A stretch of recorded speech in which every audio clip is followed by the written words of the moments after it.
അപ്പം ഞാൻ പബ്ലിക് അഡ്മിനിസ്ട്രേഷനിൽ ഏറ്റവും ഇമ്പോർട്ടൻ്റ് ആയിട്ടുള്ള ടോപ്പിക് അങ്ങനെയാണ് കവർ ചെയ്തു പോകുന്നത്. സോ നെക്സ്റ്റ് ഇമ്പോർട്ടൻ്റ് ആയിട്ടുള്ള ഒരു ടോപ്പിക്കാണ് ഫിനാൻഷ്യൽ അഡ്മിനിസ്ട്രേഷൻ എന്ന് പറയുന്നത്. ഫിനാൻഷ്യൽ അഡ്മിനിസ്ട്രേഷൻ കമ്പാരറ്റീവ്ലി ഒരു വലിയ ടോപ്പിക്കാണ്. അതായത് ഒരുപാട് അതിൻ്റെ പ്രോസസ്സും കാര്യങ്ങളും ഒക്കെ പഠിക്കാനുണ്ട് നമുക്ക്. അതുകൊണ്ട് ഇന്ന് ഹാഫ്, ബാക്കി അടുത്ത ദിവസം ഹാഫ് എന്നുള്ള രീതിയിലാണ് ഞാനിപ്പോൾ പ്ലാൻ ചെയ്തിരിക്കുന്നത്. അപ്പം അത് ഫുള്ള് തീർത്തിട്ട് ഞാൻ പി ഡി എഫ് തരത്തുള്ളേ. ക്വസ്റ്റ്യൻസും ഫുള്ള് തീർത്തതിന് ശേഷം മാത്രമേ തരത്തുള്ളൂ, അല്ലെങ്കിൽ നിങ്ങൾക്ക് ഓവർ ബേർഡൻ ആവും. അപ്പോൾ അത് പിന്നെ ബുദ്ധിമുട്ടാകും. സോ ഹാഫ് വെച്ച് നമുക്ക് പഠിക്കാം. ഓക്കെ, സ്റ്റാർട്ട് ചെയ്താലോ?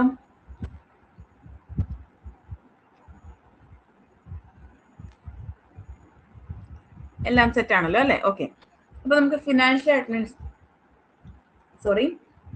അഡ്മിനിസ്ട്രേഷൻ എന്ന് പറയുന്ന ടോപ്പിക്കിലേക്കാണ് നമ്മൾ പോകുന്നത്. നമ്മൾ ഫിനാൻഷ്യൽ അഡ്മിനിസ്ട്രേഷൻ എന്ന് പറയുമ്പോൾ അതിൽ നമ്മൾ ഡിസ്കസ് ചെയ്യുക ബഡ്ജറ്റ് എന്ന് പറയുന്ന ഒരു ടോപ്പിക്കാണ്. എന്താ ബഡ്ജറ്റ് എന്ന് വെച്ചാൽ? ബഡ്ജറ്റ് എന്ന് വെച്ചാൽ എന്താ? ബഡ്ജറ്റ് എന്ന് വെച്ചാൽ എന്താ? നിങ്ങൾക്ക് അറിയാവുന്ന കാര്യങ്ങൾ പറയൂ. എന്താണ് ബഡ്ജറ്റ്? ബഡ്ജറ്റ് എന്ന് കേട്ടിട്ടുണ്ടോ?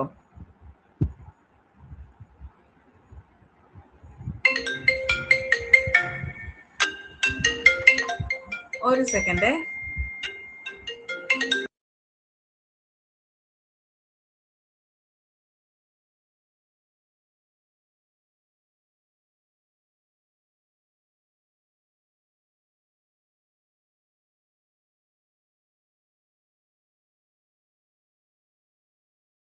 ഓക്കെ, ക്ലിയർ ആണല്ലോ അല്ലേ? അപ്പം നമ്മുടെ ഫിനാൻഷ്യൽ അഡ്മിനിസ്ട്രേഷൻ കൂടുതലായിട്ടും ബഡ്ജറ്റ് എന്ന് പറയുന്ന സിസ്റ്റത്തിലാണ് പറയുന്നത്. അതായത് ഫിനാൻഷ്യൽ അഡ്മിനിസ്ട്രേഷൻ ഓപ്പറേറ്റ് ചെയ്യുന്നത് ബഡ്ജറ്റിലൂടെയാണ്. അപ്പൊ ബഡ്ജറ്റിലൂടെയാണെന്ന് പറയുമ്പോൾ ബഡ്ജറ്റ് എന്ന ടേം എവിടെ നിന്നാണ് ഡിറൈവ് ചെയ്ത് വന്നത് എന്നുള്ള രീതിയിൽ ക്വസ്റ്റ്യൻ നമുക്ക് ചോദിക്കാം. സോ ബഡ്ജറ്റ് എന്ന് പറയുന്നത് ഒരു ഇംഗ്ലീഷ് വേർഡാണ്. ആ ഇംഗ്ലീഷ് വേർഡ് എന്ന് പറഞ്ഞാൽ ബൊഗേറ്റ് എന്നാണ് വിളിക്കുന്നത്. അമേരിക്കൻ ഇംഗ്ലീഷും ബ്രിട്ടീഷ് ഇംഗ്ലീഷും ഒക്കെ വരുമ്പോൾ അതിന്റെ പ്രൊനൗൺസിയേഷനിൽ കുറച്ച് ഡിഫറൻസ് ഉണ്ടാകും. എനിവേ നമ്മൾ ബ്രിട്ടൻ ഫോളോ ചെയ്യുന്നത് കൊണ്ട് ബഡ്ജറ്റ് എന്ന് പറയുന്നത് ഇംഗ്ലീഷ് വേർഡായിട്ടുള്ള ബൊഗേറ്റ് എന്ന് പറയുന്ന വാക്കിൽ നിന്നാണ് വരുന്നത്. Meaning sac or pouch. എന്താണ് സാക്ക് എന്ന് വെച്ചാൽ? ചാക്ക് എന്ന് വെച്ചാൽ എന്താണെന്ന് അറിയാലോ അല്ലേ? അല്ലെങ്കിൽ ഒരു പൗച്ച്. എന്താണ് പൗച്ച്? പൗച്ച് എന്താ പൗച്ച് എന്ന് വെച്ചാല് നമ്മുടെ തിങ്സ് എല്ലാം സൂക്ഷിക്കാൻ വേണ്ടി നമ്മൾ ഉപയോഗിക്കുന്ന ഒരു സാധനമാണ് അല്ലേ? അപ്പം ഒരു സാക്ക് അല്ലെങ്കിൽ പൗച്ച് എന്ന അർത്ഥം വരുന്ന ബൊഗേറ്റ് എന്ന ഇംഗ്ലീഷ് വാക്കിൽ നിന്നാണ് ബഡ്ജറ്റ് എന്ന ടേം ഉണ്ടായി വന്നിരിക്കുന്നത്. അവിടെ ഈ രണ്ട് കാര്യങ്ങൾ മാത്രം ഓർത്താൽ മതി. ഫിനാൻഷ്യൽ അഡ്മിനിസ്ട്രേഷൻ ഓപ്പറേറ്റ് ചെയ്യുന്നത് ബഡ്ജറ്റിലൂടെയാണ്. ബഡ്ജറ്റ് ഒരു ഇംഗ്ലീഷ് വാക്കിൽ നിന്നാണ് ഉണ്ടായി വന്നിരിക്കുന്നത്. വാക്ക് ബൊഗേറ്റ് എന്നാണ്. Meaning a sac or pouch. Clear ആയല്ലോ? ക്ലിയർ ആയല്ലോ അല്ലേ? ഇനി നമുക്ക് എപ്പോഴും ചോദിക്കുന്ന കുറെ കാര്യങ്ങളാണ് ഓരോ തിങ്കേഴ്സ് പറഞ്ഞിട്ടുള്ള ഡെഫിനിഷൻസ് എന്തൊക്കെയാണെന്ന് നമുക്ക് നോക്കാം. ആദ്യമായിട്ട് പറയുന്നത് ഹരോൾഡ് ആർ ബ്രൂസ് ആണ്. ഹരോൾഡ് ആർ ബ്രൂസ് ബഡ്ജറ്റിനെ കുറിച്ച് എന്താ പറഞ്ഞിരിക്കുന്നത്? Budget is A financial statement prepared in advance of the opening of a fiscal year of the estimated revenues and proposed expenditures of a given organization for the ensuing physical year. Physical year എന്ന് വെച്ചാൽ നമ്മുടെ financial year ആണ് കേട്ടോ. എന്ന് മുതൽ എന്ന് വരെയാണ് financial year വരുന്നത്? ഇന്ത്യയിൽ എന്ന് മുതൽ എന്ന് വരെയാണ് ഫിനാൻഷ്യൽ ഇയർ വരുന്നത്? എന്ന് മുതൽ എന്ന് വരെയാണ് ഇന്ത്യയിൽ ഫിനാൻഷ്യൽ ഇയർ എന്ന് പറയുന്നത്, അല്ലെങ്കിൽ ഫിസിക്കൽ ഇയർ എന്ന് പറയുന്നത് എന്ന് മുതൽ എന്ന് വരെയാണ്? ഏപ്രിൽ 1 to മാർച്ച് 31 ആണ് അല്ലേ? കറക്റ്റ് ആണ്. അപ്പോ ഹരോൾഡ് ആർ ബ്രൂസ് എന്താണ് പറഞ്ഞിരിക്കുന്നത്? ഒരു ഫിനാൻഷ്യൽ ഇയർ അല്ലെങ്കിൽ ഒരു സാമ്പത്തിക വർഷത്തിൽ തയ്യാറാക്കുന്ന, അഡ്വാൻസ് ആയിട്ട് തയ്യാറാക്കുന്ന ഒരു ഫിനാൻഷ്യൽ സ്റ്റേറ്റ്മെന്റ് ആണ് ബഡ്ജറ്റ് എന്ന് പറയുന്നത്. എന്താണ് അതിനകത്ത് ഉൾക്കൊള്ളിച്ചിരിക്കുന്നത്? ആ വരും വർഷത്തെ വരവ് ചെലവ് കണക്കുകളുടെ ഒരു എസ്റ്റിമേറ്റ് ആണ് ബഡ്ജറ്റ് എന്ന് പറയുന്നത്. ക്ലിയർ ആയോ? അതായത് ഒരു ഫിസിക്കൽ ഇയറിൽ ഒരു ഓർഗനൈസേഷനിൽ ഉണ്ടാകാവുന്ന വരവ് ചെലവ് കണക്കുകളുടെ ഒരു എസ്റ്റിമേറ്റ് ആണ്, അല്ലെങ്കിൽ എക്സ്പെൻഡിച്ചേഴ്സ് ആൻഡ് റവന്യൂസിന്റെ ഒരു എസ്റ്റിമേറ്റ് ആണ് ബഡ്ജറ്റ് എന്ന് പറയുന്നത്. അത് ആ ഫിസിക്കൽ ഇയറിന്റെ സ്റ്റാർട്ടിങ്ങിലായിരിക്കും അല്ലെങ്കിൽ അഡ്വാൻസ് ആയിട്ട് പ്രിപ്പയർ ചെയ്യുന്നതായിരിക്കും എന്നുള്ളതാണ് ഹരോൾഡ് ആർ ബ്രൂസ് പറയുന്നത്. ഓക്കെ ആണല്ലോ അദ്ദേഹത്തിന്റെ ഡെഫിനിഷൻ? അദ്ദേഹം പറയുന്ന ഡെഫിനിഷൻ ക്ലിയർ ആയല്ലോ? രണ്ടാമത്തേതിലേക്ക് പോകട്ടെ. ഇദ്ദേഹത്തിന്റെ ഡെഫിനിഷൻ നിങ്ങൾ വായിച്ചാൽ മതി. ഇതുവരെ അങ്ങനെ ചോദിച്ചിട്ടൊന്നുമില്ല, അതുകൊണ്ട് നിങ്ങൾ ജസ്റ്റ് ഒന്ന് വായിച്ചാൽ മതി. ഇത് ഞാൻ പറയേണ്ടതുണ്ടോ? ഇത് പൊതുവെ അങ്ങനെ ഇത്രയും വലുതൊന്നും ചോദിക്കാൻ ചാൻസ് ഇല്ല. പറയണോ? ഞാൻ ആഡ് ചെയ്തിട്ടുണ്ടെന്നേ ഉള്ളൂ, നിങ്ങൾക്ക് വായിക്കാൻ വേണ്ടിയിട്ട് ആഡ് ചെയ്തതാണ്. അത് പറയണോ?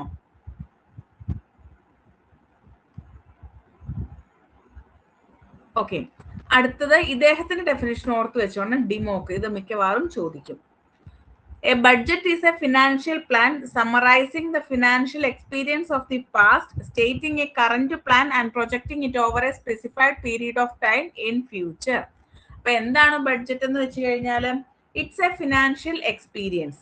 ഫിനാൻഷ്യൽ എക്സ്പീരിയൻസ് എന്ന് വെച്ച് കഴിഞ്ഞാൽ സാമ്പത്തികമായ ഒരു അനുഭവമാണ്. അനുഭവം എങ്ങനെയൊക്കെയാണ്?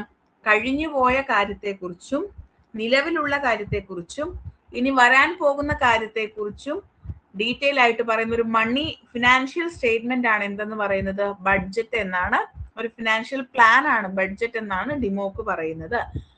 അപ്പോൾ പാസ്റ്റിനെ കുറിച്ചും പാസ്റ്റിലുള്ള ഫിനാൻഷ്യൽ എക്സ്പീരിയൻസും കറന്റ് പ്ലാനും അതുപോലെ ഫ്യൂച്ചർ പ്ലാനും എല്ലാം കൂടെ ഉൾക്കൊള്ളിച്ചിട്ടുള്ള ഒരു ഫിനാൻഷ്യൽ പ്ലാൻ ആണ് ബഡ്ജറ്റ് എന്നാണ് ഡിമോക്കിന്റെ ഒപ്പീനിയൻ. ഓക്കെ, ക്ലിയർ ആയല്ലോ? ഇനി നെക്സ്റ്റ് നിങ്ങൾ പഠിക്കേണ്ട ആള് ടൈലർ ആണ് കേട്ടോ. FW ടൈലർ ആണ്. ടൈലർ പറയുന്നത് budget is A financial plan of government four A definite period. ഒരു നിശ്ചിത സമയത്തേക്ക് ഗവൺമെന്റിനുള്ള ഫിനാൻഷ്യൽ പ്ലാനിനെയാണ് ബഡ്ജറ്റ് എന്ന് പറയുന്നത്. വളരെ സിമ്പിൾ ഡെഫിനേഷൻ ആണല്ലോ, നമുക്ക് ഓർത്ത് വെച്ച് പഠിക്കാൻ എളുപ്പമാണ്. ഇത്രയും പഠിച്ചാൽ മതി. It's A financial plan of government four A definite period. ഇത്രയും പഠിച്ചാൽ മതി കേട്ടോ. അതൊരു കീ പോയിന്റ് ആയിട്ട് ഓർത്ത് വെച്ചിരുന്ന് പഠിച്ചാൽ മതിയാകും. ഇനി ഇതിന്റെ കാര്യമാണെങ്കിൽ ഡിമോക്കിന്റെ ആണെങ്കിൽ financial plan summarising the financial experience of past. ഇവിടെ നിങ്ങൾ പ്രസന്റ് എന്നാക്കിയാലും മതി, അപ്പൊ നിങ്ങൾക്ക് ഐഡിയ വായിക്കുമ്പോൾ ഐഡിയ കിട്ടും. പിന്നെ ഫ്യൂച്ചർ പീരീഡ് അങ്ങനെ ഓർത്ത് വെച്ചാൽ മതി. പാസ്റ്റിലെയും പ്രസന്റിലെയും ഫ്യൂച്ചറിലെയും കാര്യങ്ങൾ പറയുന്ന ആളാണ് ഡിമോക്ക് എന്ന് ഓർത്ത് വെക്കുക. ആൻഡ് ടൈലർ പറയുന്നത് എന്താണ്? Budget is A financial plan of government four A definite period. ഒരു നിശ്ചിത സമയത്തേക്കുള്ള ഗവൺമെന്റിന്റെ ഫിനാൻഷ്യൽ പ്ലാനിനെയാണ് ബഡ്ജറ്റ് എന്ന് പറയുന്നത്. ഇനി നമ്മൾ ഡിസ്കസ് ചെയ്യേണ്ട ഒരു ഡെഫിനിഷനൂടെ ഉള്ളൂ, അത് വില്യൂബിയുടെ ആണ്. നമ്മളിത് പഠിച്ചാണ്. WF വില്യൂബി ഇല്ലേ, അദ്ദേഹത്തിന്റെ സ്ക്രീൻ കാണുന്നില്ല? എല്ലാവർക്കും കാണുന്നില്ല? സ്ക്രീൻ കാണുന്നില്ലേ? ആർക്കും കാണുന്നില്ല? Not clear. എല്ലാവർക്കും വിസിബിൾ അല്ല, ക്ലിയർ ആവുന്നില്ല, ക്ലാരിറ്റി ഇല്ല. ബാക്കിയുള്ളവർക്കൊക്കെ എങ്ങനെയാ? ഇവിടെ ഇന്നത്തെ റേഞ്ച് ഇഷ്യൂ ഉണ്ട്, അതുകൊണ്ടാണ് തോന്നുന്നു. ആദ്യം മുതലേ കുറച്ച് ഇഷ്യൂസ് ഉണ്ടായിരുന്നു, മഴയുടെ കുറച്ച് പ്രശ്നങ്ങളൊക്കെ ഉണ്ട്, അതുകൊണ്ടായിരിക്കും. ഇപ്പൊ ഓക്കെ ആയി? ഒന്നുകൂടെ ഞാൻ പ്ലേ ചെയ്യണോ? പ്രസന്റ് ചെയ്യണോ? ഇത് ക്ലോസ് ചെയ്തിട്ട് ചെയ്യട്ടെ? എന്നാല് പ്രസന്റ് ചെയ്യട്ടെ? ഒന്നുകൂടെ ഇത് ക്ലോസ് ചെയ്യട്ടെ? നോക്കണേ ഓക്കെ ആണോന്നേ.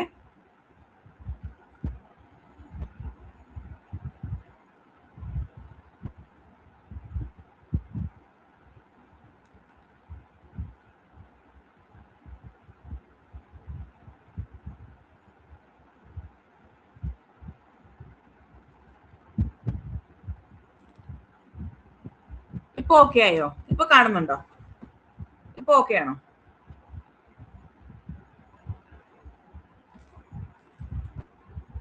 ഇപ്പൊ ഓക്കെ ആയോ?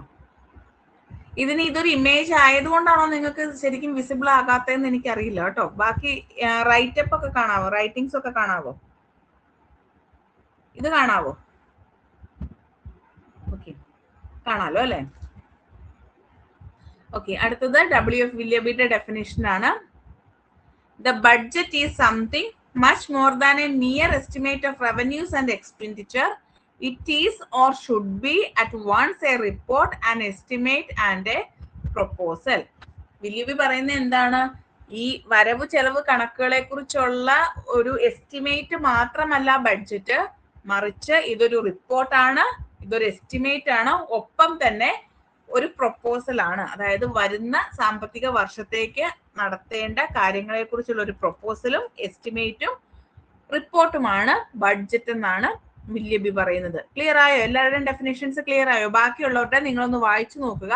ഇതുവരെയും ചോദിച്ചൊന്നും കണ്ടിട്ടില്ല. ഇൻ കേസ് ചോദിക്കുവാണെങ്കിൽ ആ പേരുകൾ നിങ്ങൾക്കൊന്ന് ഫെമിലിയർ ആയിക്കോട്ടെ എന്ന് കരുതി ആഡ് ചെയ്തേ ഉള്ളൂ. ഒന്ന് വായിച്ചു വിട്ടാൽ മതി കേട്ടോ.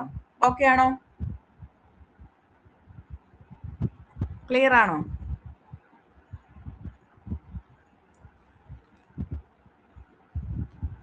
ബാക്കി പറയട്ടെ? ഏതെങ്കിലും ഡെഫിനേഷൻ ഒന്നുകൂടെ പറയേണ്ടതുണ്ടോ? പഠിക്കേണ്ടവരെ ഓർത്ത് വെച്ചോണം. ഇമ്പോർട്ടന്റ് ആയിട്ട് പഠിക്കേണ്ടത് ആരൊക്കെയാണെന്നേ. പഠിക്കാന്ന് വെച്ചാൽ കാണാതെ പഠിക്കാന്നല്ല കേട്ടോ. ബ്രൂസിനെ പഠിക്കുക, ഡിമോക്കിനെ പഠിക്കുക, FW ടൈലറിനെ പഠിക്കുക, WF വില്യബിയെ പഠിക്കുക. ഓക്കെ, ക്ലിയർ ആയോ? നെക്സ്റ്റ് പോർഷനിലോട്ട് പോട്ടെ.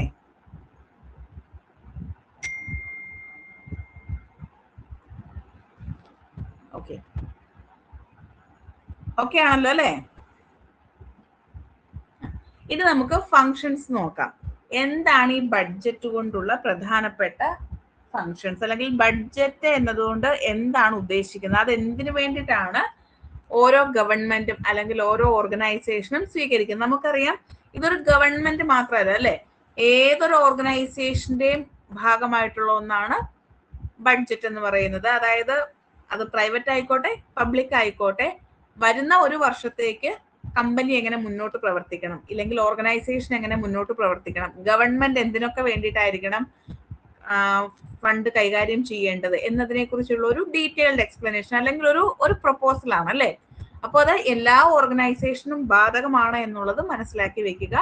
ഈവൻ അത് പ്രൈവറ്റ് ആയിക്കോട്ടെ അത് പബ്ലിക് ആയിക്കോട്ടെ, എല്ലായിടത്തും ബഡ്ജറ്റിന് ഒരു ഇമ്പോർട്ടൻസ് ഉണ്ട്. അപ്പൊ നമുക്ക് ഫങ്ഷൻസ് നോക്കാം. ഒന്നാമതായിട്ട് പറയുന്നത് it ensures financial and legal accountability of the executive to the legislature. അതായത് ഇപ്പൊ ലെജിസ്ലേച്ചർ ആണല്ലോ പോളിസി ഒക്കെ ഫോർമുലേറ്റ് ചെയ്യുന്നത്. അങ്ങനെ ലെജിസ്ലേച്ചർ ഫോർമുലേറ്റ് ചെയ്യുന്ന പോളിസീസ് നടപ്പിലാക്കുന്നതിന് വേണ്ടിയിട്ടാണ് ആക്ച്വലി നമുക്ക് എന്ത് വേണ്ടത്? ഫണ്ട് വേണ്ടത്. ആ ഫണ്ട് ഉപയോഗിച്ച് കൃത്യമായിട്ട് കാര്യങ്ങൾ എക്സിക്യൂട്ടീവ് നടപ്പിലാക്കുന്നുണ്ടോ എന്ന് ലെജിസ്ലേച്ചറിന് എന്തിലൂടെ മനസ്സിലാക്കാൻ സാധിക്കും? ബഡ്ജറ്റിലൂടെ മനസ്സിലാക്കാൻ സാധിക്കും. അടുത്ത ഒരു വർഷത്തേക്ക് ലെജിസ്ലേച്ചർ പറഞ്ഞിട്ടുള്ള കാര്യങ്ങൾ പ്രൊപ്പോസലിനകത്ത് ഉൾപ്പെടുത്തിയിട്ടുണ്ടോ എന്ന് കൃത്യമായി മനസ്സിലാക്കാൻ ബഡ്ജറ്റ് ലെജിസ്ലേച്ചറിനെ സഹായിക്കും. എക്സിക്യൂട്ടീവ് വളരെയധികം അക്കൗണ്ടബിൾ ആയിരിക്കും ലെജിസ്ലേച്ചറിനോട് ഇക്കാര്യത്തിൽ. ക്ലിയർ ആയോ? ഓക്കെ ആയോ? ഫസ്റ്റ് ഫംഗ്ഷൻ ക്ലിയർ ആയോ?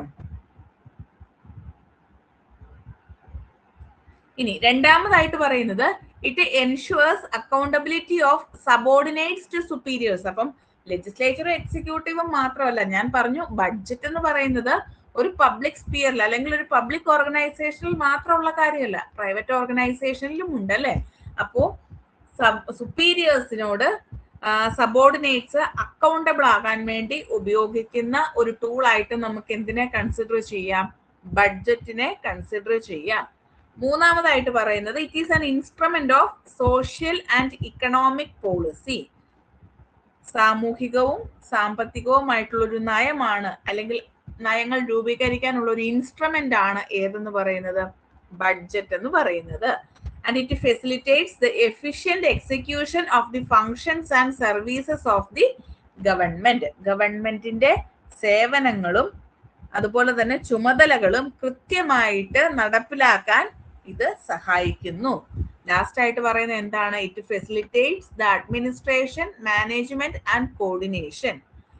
മൊത്തത്തിൽ എല്ലാ കാര്യങ്ങളും അല്ലെ, ഭരണപരമായ കാര്യങ്ങള്, മാനേജീരിയൽ ആയിട്ടുള്ള കാര്യങ്ങള്, കോർഡിനേഷൻ തുടങ്ങിയ എല്ലാ മേഖലകളിലുള്ള കാര്യങ്ങളും നടപ്പിലാക്കാൻ സഹായിക്കുന്ന ഒന്നാണ് ബഡ്ജറ്റ്. ക്ലിയർ ആയോ? 5 പോയിന്റ്സും ക്ലിയർ ആയോ? It ensures financial and legal accountability of the executive to the legislature, ensure accountability of subordinates to superiors, instrument of social and economic policy, facilitates the efficient execution of the function and services of the government, facilitates the administration, management and coordination. Okay ആണോ? 5 പോയിന്റ്സും clear ആയോ? ഒന്നുകൂടി പറയേണ്ടതുണ്ടോ ഏതെങ്കിലും ഒന്ന്?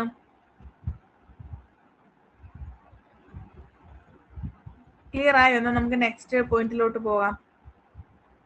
Okay, next പറയുന്നത് principles ആണ്. Principles എന്ന് വെച്ച് കഴിഞ്ഞാൽ എന്തിന്റെ അടിസ്ഥാനത്തിലാണ് ഈ പറയുന്ന ബഡ്ജറ്റ് പ്രവർത്തിക്കുന്നത് എന്നുള്ളതാണ് കേട്ടോ. ഏതൊക്കെ പ്രിൻസിപ്പിൾസിന്റെ അടിസ്ഥാനത്തിലാണ് ബഡ്ജറ്റ് പ്രവർത്തിക്കുന്നത്? ഇതിൽ ഓൾമോസ്റ്റ് എല്ലാ പോയിന്റ്സുകളും നിങ്ങൾക്ക് ഫെമിലിയർ ആയിരിക്കും. 1-2 എണ്ണം മാത്രമായിരിക്കും നിങ്ങൾക്ക് അറിയത്തില്ലാതെ വരുന്നത്. പക്ഷെ അതും വളരെ സിമ്പിൾ ആയിട്ടുള്ള ടോപ്പിക്കുകളാണ് കേട്ടോ. വളരെ സിമ്പിൾ ആയിട്ടുള്ള പ്രിൻസിപ്പിൾസ് ആണ് ഇതിൽ ഉൾക്കൊള്ളിച്ചിരിക്കുന്നത്. സോ നമുക്ക് നോക്കാം ഓരോന്നും എന്തൊക്കെയാണെന്ന്.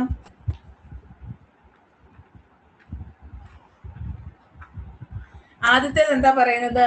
Budget should be on annual basis. അതായത് ഓരോ വർഷത്തേക്കായിരിക്കും എന്ത് ചെയ്യുന്നത്? ബഡ്ജറ്റ് പ്രിപ്പയർ ചെയ്യുന്നത്. അല്ലാതെ മിനിമം 1 ഇയറിലേക്ക്. മിനിമം എന്ന് വെച്ചാൽ നമ്മൾ നോർമലി എങ്ങനെയാണ് 1 ഇയർ ആണ് കോമൺ ആയിട്ട് ബഡ്ജറ്റിന് വേണ്ടിയിട്ട് ഉപയോഗിക്കുന്ന കാലയളവെന്ന് പറയുന്നത്. അതിൽ ഈ ഫിനാൻഷ്യൽ ഇയറിൽ ഡിഫറൻസുകൾ ഉണ്ടാവും. ഓരോ രാജ്യത്തും ഓരോ സമയമായിരിക്കും ഉള്ളത്. എന്നാൽ 1 ഇയറിലേക്കായിരിക്കും ടൈം പീരീഡ് എന്ന് പറയുന്നത്. 1 ഇയറിലേക്കായിരിക്കും. ചിലപ്പോൾ ജനുവരി തൊട്ട് ഡിസംബർ വരെ ആയിരിക്കും, ഫെബ്രുവരി തൊട്ട് നവംബർ അടുത്ത ഫെബ്രുവരി വരെ ആയിരിക്കും എന്ന് വെച്ചാൽ ആ ഒരു രീതിയിൽ. അല്ലെങ്കിൽ ജനുവരി 31 വരെ ആയിരിക്കും. ആ ഒരു രീതിയിൽ മാസങ്ങളിലൊക്കെ ഡിഫറൻസ് ഉണ്ടാകും. എന്നിരുന്നാലും എല്ലാ രാജ്യങ്ങളും പൊതുവെ ബഡ്ജറ്റ് എങ്ങനെയാണ് കാൽക്കുലേറ്റ് ചെയ്യുന്നത്? ആനുവൽ ബേസിസിലാണ് കാൽക്കുലേറ്റ് ചെയ്യുന്നത് എന്ന് ഓർത്തു വെക്കുക. ക്ലിയർ ആയല്ലോ? ഫസ്റ്റ് വൺ മനസ്സിലായല്ലോ? Budget should be on annual basis. ഇതാണ് കീ പോയിന്റ്. ആനുവൽ ബേസിസിലായിരിക്കണം ബഡ്ജറ്റ് തയ്യാറാക്കേണ്ടത്. രണ്ടാമത്തേത് estimate should be on departmental basis. എന്ന് വെച്ച് കഴിഞ്ഞാൽ ഓരോ ഡിപ്പാർട്ട്മെന്റിനും എത്ര ഫണ്ട് അനുവദിക്കണം, ഇല്ലെങ്കിൽ അവർക്ക് വരുന്ന എക്സ്പെൻഡിച്ചർ എത്രയായിരിക്കും, അവർക്ക് വരുന്ന റവന്യൂ എത്രയായിരിക്കും, ആ ഒരു രീതിയിലായിരിക്കും എസ്റ്റിമേറ്റ് കണക്കാക്കേണ്ടത്. Then should be a balanced one. എന്ന് വെച്ച് കഴിഞ്ഞാൽ വരവും ചെലവും ഏകദേശം തുല്യമായിരിക്കണം. അല്ലാതെ വരവിനേക്കാളും കൂടുതൽ ചെലവ് ഇവിടെ ഉണ്ടാവാൻ പാടില്ല. ഇപ്പം ചെലവിനേക്കാളും കൂടുതൽ വരവുണ്ടായാൽ അത് പ്രോഫിറ്റ് ആണ് അല്ലെ, അതിൽ വിഷയം ഉണ്ടാവത്തില്ല. അത് ഓർഗനൈസേഷൻ നല്ലതായിരിക്കും അല്ലെ. പക്ഷേ വരവിനേക്കാളും കൂടുതൽ ചെലവായാൽ എന്ത് സംഭവിക്കും? ഓർഗനൈസേഷൻ നഷ്ടത്തിലേക്ക് പോകും അല്ലെ. അതുണ്ടാവാതിരിക്കാൻ വേണ്ടി എന്ത് വേണം? It should be a balanced one. വരവും ചെലവും ഏകദേശം എങ്ങനെയായിരിക്കണം? ഈക്വൽ ആയിരിക്കണം. അതായത് expenditure is equal to income എന്നുള്ള രീതിയിലാണ് പറയുന്നത്. പക്ഷെ expenditure is equal to income എന്ന് വേണ്ട നിർബന്ധമില്ല. ഇൻകം കൂടുതലായാലും കുഴപ്പമൊന്നുമില്ല, പക്ഷെ എക്സ്പെൻഡിച്ചർ കൂടാൻ പാടില്ല. Then should be on a cash basis. എന്താ should be on a cash basis എന്ന് വെച്ചാൽ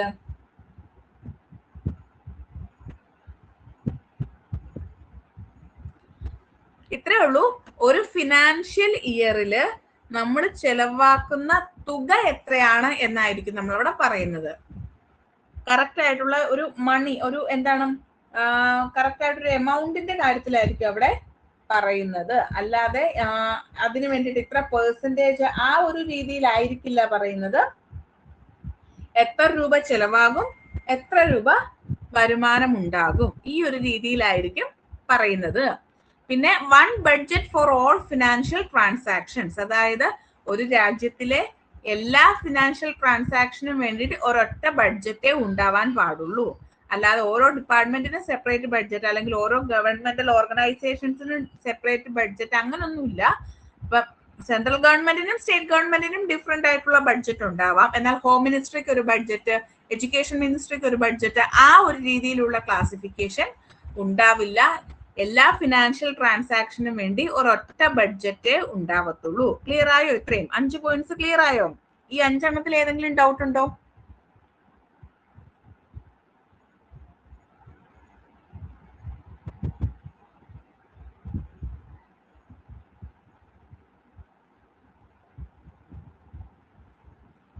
ക്ലിയർ ആയോ? ഓക്കെ ആണോ? ഓക്കെ. അടുത്തത് ഇമ്പോർട്ടന്റ് ആണ്. Should be gross not net എന്ന് വെച്ചാൽ എന്താ? Should be gross not net എന്ന് വെച്ചാൽ എന്താ? നിങ്ങളിപ്പോ ഇക്കണോമിക്സ് ഒക്കെ പഠിച്ചതിനകത്ത് ഉണ്ടാവും അല്ലെ? എന്താണ് should be gross not net എന്ന് വെച്ചാല്? Should be gross not net എന്ന് വെച്ച് കഴിഞ്ഞാല് അതായത് ആകെ ചെലവ് ഇത്ര, ആകെ വരവ് ഇത്ര എന്ന് മാത്രം പറഞ്ഞാൽ പോരാ. മറിച്ച് എന്ത് ചെയ്യണം? ഓരോ വകയിൽ, ഓരോ ഇനത്തിനും എത്ര രൂപ വെച്ച് വകയിരുത്തിയിട്ടുണ്ട് എന്ന് കൃത്യമായിട്ടുള്ള കണക്ക് അവിടെ കാണിച്ചിരിക്കണം എന്നുള്ളതാണ് should be gross not net കൊണ്ട് ഉദ്ദേശിക്കുന്നത്. ക്ലിയർ ആയോ? ക്ലിയർ ആയോ?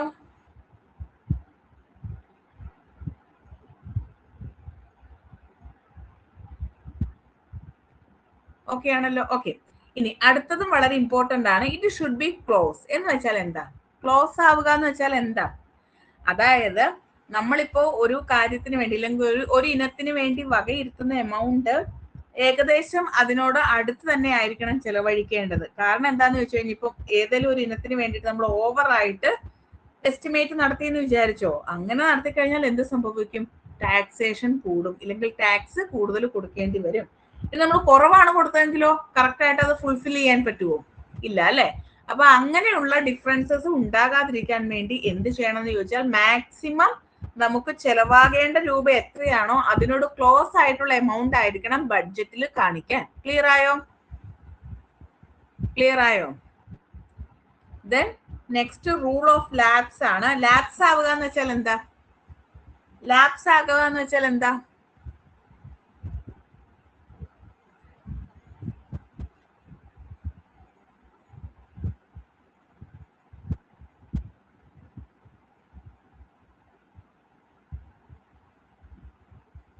എന്താ ലാപ്സ് ആകുക എന്ന് വെച്ചാല്? നഷ്ടപ്പെടുക അല്ലെ? അത് തന്നെയാണ് അതുകൊണ്ട് ഉദ്ദേശിക്കുന്നത്. ഇപ്പം ഒരു ഫിനാൻഷ്യൽ ഇയറിലേക്ക് ഒരു ഇനത്തിന് വേണ്ടിയിട്ട് ഇത്ര രൂപ വിലയിരുത്തി അല്ല വകയിരുത്തി എന്ന് വിചാരിക്കും. ഇപ്പൊ ഒരു 100 കോടി രൂപയാണ് ഒരു കാര്യം നടപ്പിലാക്കി, ഇപ്പൊ റോഡ് ടാർ ചെയ്യാൻ വേണ്ടിയിട്ട് വകയിരുത്തിയിരിക്കുന്നതെന്ന് വിചാരിക്കുക. എന്നാൽ ആ ഫിനാൻഷ്യൽ ഇയറിൽ ആ റോഡ് ടാറിങ് നടന്നില്ല എന്ന് വിചാരിക്കുക. അങ്ങനെയാണെങ്കിൽ ആ 100 കോടി എന്ത് ചെയ്യത്തില്ല, പിന്നീട് അത് ചെയ്യാൻ വേണ്ടി ലഭ്യമാകില്ല. അതെന്ത് ചെയ്യും? ഓട്ടോമാറ്റിക് ആയിട്ട് ഇന്ത്യയുടെ ട്രഷറിയിലേക്ക് പോകും. ക്ലിയർ ആയോ? അപ്പൊ അത് പിന്നെ എന്ത് ചെയ്യാൻ പാടില്ല? ആ ഒരു പ്രോസസ്സിന് വേണ്ടിയിട്ട് അല്ലെങ്കിൽ ആ ഒരു പർപ്പസിന് വേണ്ടിയിട്ട് ഉപയോഗിക്കാൻ പാടില്ല. അത് ഉപയോഗിക്കാൻ നമുക്ക് ലഭ്യമാവില്ല എന്നുള്ളതാണ്. അത് നമുക്ക് നഷ്ടപ്പെട്ടു പോകും. അതാണ് റൂൾ ഓഫ് ലാപ്സ് എന്ന് പറയുന്നത്. ചെയ്യുവാണെങ്കിൽ ആ ഫിനാൻഷ്യൽ ഇയറിൽ തന്നെ ചെയ്യണം, അല്ലാത്ത പക്ഷം അത് നമുക്ക് ലഭ്യമാകില്ല.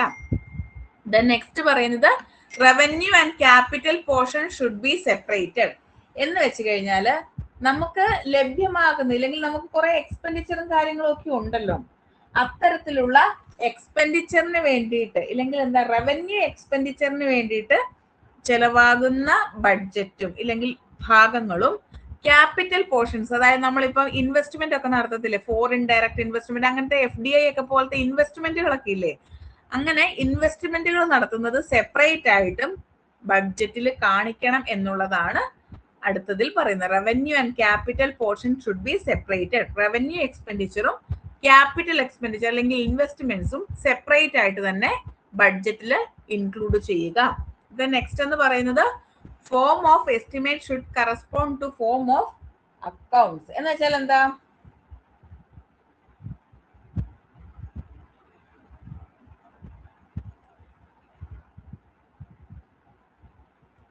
എന്ന് വെച്ചാൽ നമ്മുടെ എസ്റ്റിമേറ്റ് ഹെഡും അക്കൗണ്ട്സ് ഹെഡും ഇന്ത്യയിൽ ഏകദേശം സെയിം ആണ്. അതായത് ഇഫക്റ്റീവ് ആയിട്ടുള്ള ഫിനാൻഷ്യൽ കൺട്രോൾ നടത്തുന്നതിന് വേണ്ടിയിട്ട് ഈ പറയുന്ന ഹെഡും സെയിം ആയിരിക്കും. എന്നാൽ മാത്രമല്ലേ അത് കറക്റ്റ് ആയിട്ടാണോ ബാലൻസ്ഡ് ആയിട്ടാണോ പോകുന്നതെന്ന് മനസ്സിലാകത്തുള്ളൂ. രണ്ടും രണ്ട് വകുപ്പാണ് കൈകാര്യം ചെയ്യുന്നത് എങ്കിൽ അവിടെ ഒരു യൂണിഫോമിറ്റി ഉണ്ടാകുമോ അല്ലെങ്കിൽ ഒരു ബാലൻസിങ് ഉണ്ടാവുമോ? ഇല്ല അല്ലേ? സോ എന്തായിരിക്കണം? Form of estimates and correspond to form of accounts എന്നുള്ളത് വളരെ ഇമ്പോർട്ടന്റ് ആയിട്ടുള്ള ഒരു പോയിന്റ് ആണ്. ക്ലിയർ ആയോ? 10 പോയിന്റുകളും ക്ലിയർ ആയോ? ഏതെങ്കിലും പറയേണ്ടതുണ്ടോ ഇതില്? ഈ പ്രിൻസിപ്പിൾസ് ചിലപ്പോൾ ചോദിക്കാൻ ചാൻസ് ഉണ്ട് കേട്ടോ. എല്ലാം ഒന്നും ചോദിക്കത്തില്ല. ഈ rule of lapse revenue and capital portion should be separated. അതുപോലെ ഇത് then should be on cash basis. പിന്നെ ഈ ബാലൻസ്ഡ് വൺ, ഇതൊക്കെ ഒരു സ്റ്റേറ്റ്മെന്റ് രൂപത്തിൽ നിങ്ങളോട് ചോദിക്കാൻ ചാൻസ് ഉള്ള ക്വസ്റ്റ്യൻസ് ആണ് കേട്ടോ. നമുക്ക് പ്രീവിയസ് ഇയർ ക്വസ്റ്റ്യൻസ് ഡിസ്കസ് ചെയ്യുമ്പോൾ നിങ്ങൾക്ക് അത് ക്ലിയർ ആകും. ഓക്കെ ആണോ? ഓക്കെ ആണോ? അടുത്ത പോർഷനിലോട്ട് പോകാം.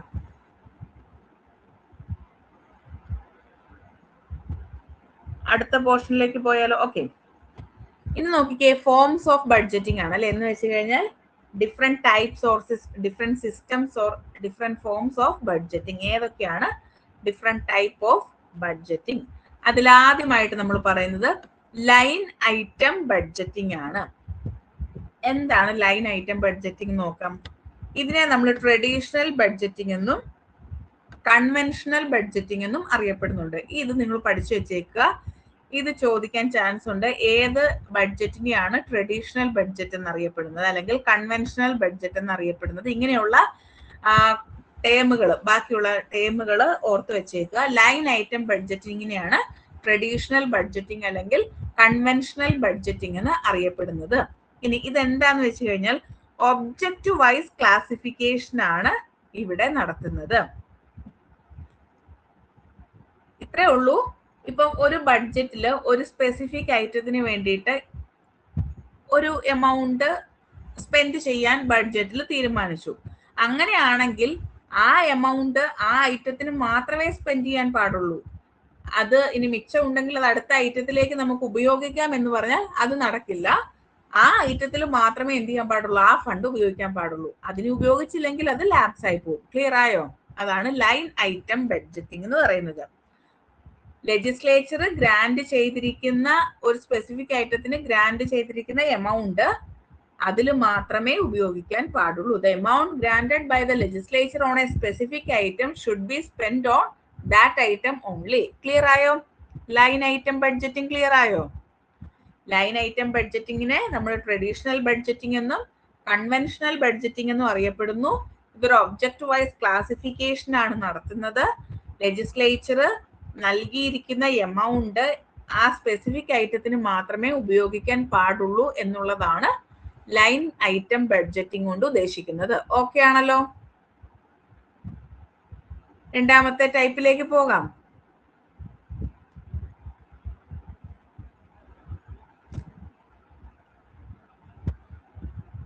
ഞാൻ പറയുന്നത് ക്ലിയർ ആണല്ലോ അല്ലെ?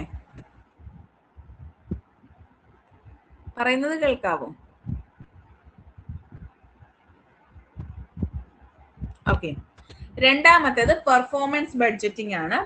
ഈ പെർഫോമൻസ് ബഡ്ജറ്റിങ്ങിനെ നമ്മൾ ഫങ്ഷണൽ ബഡ്ജറ്റിംഗ് അല്ലെങ്കിൽ ആക്ടിവിറ്റി ബഡ്ജറ്റിംഗ് എന്ന് വിളിക്കും. പഠിച്ചു വെച്ചേക്കുക.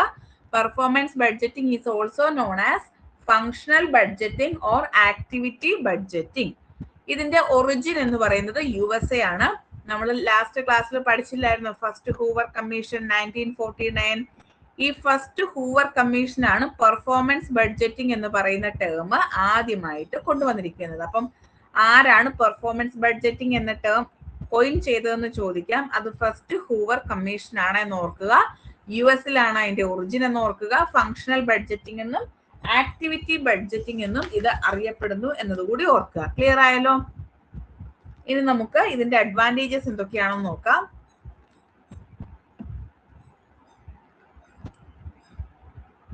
ഓക്കെ, ഇതിന്റെ അഡ്വാൻറ്റേജസ് എന്തൊക്കെയാണെന്ന് ചോദിച്ചു കഴിഞ്ഞാൽ അതിന് മുന്നേ ആയിട്ട് ഇത് എന്തിനു വേണ്ടിയിട്ടാണ് നിലകൊള്ളുന്നതെന്നൊന്ന് നമുക്ക് പറയണം. ഇതിന്റെ എംഫസിസ് അല്ലെങ്കിൽ ഇമ്പോർട്ടൻസ് എന്ന് പറയുന്ന പർപ്പസ് ഓഫ് എക്സ്പെൻഡിച്ചർ ആണ്. പേരിൽ തന്നെയുണ്ട് അല്ലെ, പെർഫോമൻസ്. പെർഫോമൻസിനകത്ത് എന്താ പറയുന്നത്? പർപ്പസ് ഓഫ് ദി ബഡ്ജറ്റിനെ കുറിച്ചാണ് പറയുന്നത്. ആൻഡ് ഇതെന്ത് ചെയ്യും? നമ്മുടെ ബഡ്ജറ്റ് ഫങ്ഷൻസിന്റെയും പ്രോഗ്രാംസിന്റെയും ആക്ടിവിറ്റീസിന്റെയും പ്രോജക്റ്റിന്റെയും രൂപത്തിലായിരിക്കും അവതരിപ്പിക്കുക. അപ്പൊ എന്തിന്റെയൊക്കെ അടിസ്ഥാനത്തിലാണ്? ഫങ്ഷൻസ്, പ്രോഗ്രാംസ്, ആക്ടിവിറ്റീസ്, പ്രൊജക്ട്സ് എന്നീ രൂപത്തിലാണ് നമ്മൾ പെർഫോമൻസ് ബഡ്ജറ്റിംഗ് അവതരിപ്പിക്കുന്നത്. ഇനി ഇന്ത്യയിൽ നമ്മൾ പറഞ്ഞു US-ലാണ് ഇത് ആദ്യമായിട്ട് വരുന്നത് 1949. എന്നാൽ ഇന്ത്യയിൽ ഇത് ആദ്യമായിട്ട് റെക്കമെൻഡ് ചെയ്യുന്നത് 1956 എസ്റ്റിമേറ്റ് കമ്മിറ്റി ഓഫ് പാർലമെന്റ് ആണ്. പക്ഷെ അന്ന് റെക്കമെൻഡ് ചെയ്തെങ്കിലും അത് എക്സ്റ്റാബ്ലിഷ് ചെയ്തില്ല, അല്ലെങ്കിൽ അത് കെയിം ഇൻ ടു ഫോഴ്സ് ആയില്ല. ആദ്യമായിട്ട് ഇത് ഇൻട്രൊഡ്യൂസ് ചെയ്യുന്നത് 1968 ഫസ്റ്റ് ARC കമ്മീഷന്റെ റെക്കമെൻഡേഷൻ വഴിയാണ്. ഏകദേശം 1977-78 കാലഘട്ടമായപ്പോഴേക്കും ഒരു 32 ഡിപ്പാർട്ട്മെന്റ്സിലേക്ക് ഈ ഒരു type of performance budgeting choose ചെയ്യാൻ തുടങ്ങി. ക്ലിയർ ആയോ? അപ്പൊ ഇന്ത്യയുടെ കേസ് നോക്കുക. ഇത് ആദ്യമായിട്ട് അഡോപ്റ്റ് ചെയ്യുന്ന 1956 പാർലമെന്റിന്റെ എസ്റ്റിമേറ്റ് കമ്മിറ്റിയാണ്. പക്ഷെ ഇത് ആദ്യമായിട്ട് ഇൻട്രൊഡ്യൂസ് ചെയ്യുന്നത് ഫസ്റ്റ് ARC ആണ്. ഇത് ഒരു 32 ഡിപ്പാർട്ട്മെന്റുകളോളം സ്വീകരിച്ച ഒരു ബഡ്ജറ്റിംഗ് സിസ്റ്റം ആണ് പെർഫോമൻസ് ബഡ്ജറ്റിംഗ്. ക്ലിയർ ആയോ? ഓക്കെ ആണോ? ഓക്കെ ആണോ? ഇനി നമുക്ക് ഇതിന്റെ അഡ്വാൻറ്റേജസ് എന്തൊക്കെയാണെന്ന് നോക്കാം. അഡ്വാൻറ്റേജസ് എന്ന് വെച്ചാൽ ബെനിഫിറ്റ്, മെറിറ്റ് എന്നൊക്കെ പറയാം. ഈ ഭാഗങ്ങളൊക്കെയും ഡയറക്റ്റ് ആയിട്ട് നിങ്ങളോട് ക്വസ്റ്റ്യൻ ചോദിക്കത്തില്ല. ഇതെല്ലാം സ്റ്റേറ്റ്മെന്റ് ടൈപ്പ് ആയിരിക്കും കേട്ടോ. അപ്പൊ അത് ഓർത്തേക്കുക. ഒന്നാമത്തേത്, it presents more clearly the purpose and objective of organisation. ഇവിടെ ഒരു ഓർഗനൈസേഷൻ ഉണ്ടായിരുന്നേ, വിട്ടുപോയത്, ഇല്ലെങ്കിൽ ഈ ഓഫ് അങ്ങ് വെട്ടിക്കളഞ്ഞാലും മതി. It presents more clearly the purpose and objective of the organisation. അല്ലെങ്കിൽ ലെജിസ്ലേച്ചർ പറഞ്ഞിരിക്കുന്ന, ഇല്ലെങ്കിൽ ഏതിനു വേണ്ടിയിട്ടാണോ ഈ പറയുന്ന ബഡ്ജറ്റ് അനുവദിച്ചിരിക്കുന്നത്, അതിന്റെ പർപ്പസ് എന്താണെന്നും അതിന്റെ ഒബ്ജക്റ്റീവ് എന്താണെന്നും കൃത്യമായിട്ട് ഡിഫൈൻ ചെയ്തിട്ടുണ്ടാകും. രണ്ടാമതായിട്ട് പറയുന്നത്, it brings about the programs and accomplishments in financial and physical terms. അപ്പൊ മണി മാറ്റേഴ്സിൽ മാത്രമല്ല, ഫിസിക്കൽ ടേമിലും അതെങ്ങനെയായിരിക്കണം എന്നുള്ളത് ഇതിനുള്ളിൽ പറയും. നമ്മൾ പറഞ്ഞില്ലേ, ആക്ടിവിറ്റീസിന്റെ രൂപത്തിൽ, ഫങ്ഷൻസിന്റെ രൂപത്തിലൊക്കെയാണെന്ന് പറഞ്ഞില്ലേ, പ്രോജക്റ്റ് ഒക്കെ ആണെന്ന് പറഞ്ഞില്ലേ. അപ്പം ഫിസിക്കൽ ടേംസിലും ഈ ബഡ്ജറ്റ് പ്രസന്റ് ചെയ്യുന്നു എന്നുള്ളതാണ് മറ്റൊരു പ്രത്യേകത. And it facilitates better understanding and better review of the budget by the parliament. പാർലമെന്റിനെ കൃത്യമായിട്ട് ബഡ്ജറ്റ് മനസ്സിലാക്കാനും റിവ്യൂ ചെയ്യാനുമുള്ള കപ്പാസിറ്റി ഈ ഒരു ബഡ്ജറ്റ് നൽകുന്നുണ്ട്. ഇല്ലെങ്കിൽ നമുക്ക് വളരെ കോംപ്ലിക്കേറ്റഡ് ആയിട്ടുള്ള രീതിയിലൊന്നും അല്ല ബഡ്ജറ്റ് അവതരിപ്പിക്കുന്നത്. വളരെ സിമ്പിൾ ആയിട്ട്, വളരെ അണ്ടർസ്റ്റാൻഡിങ് ആയിട്ടുള്ള രീതിയിലാണ് ഈ ഒരു ബഡ്ജറ്റ് നിലകൊള്ളുന്നത്. അതുകൊണ്ട് തന്നെ ഈസിലി അണ്ടർസ്റ്റാൻഡബിൾ ആണ് എന്നുള്ളതാണ്. ഓക്കെ, ക്ലിയർ ആയല്ലോ?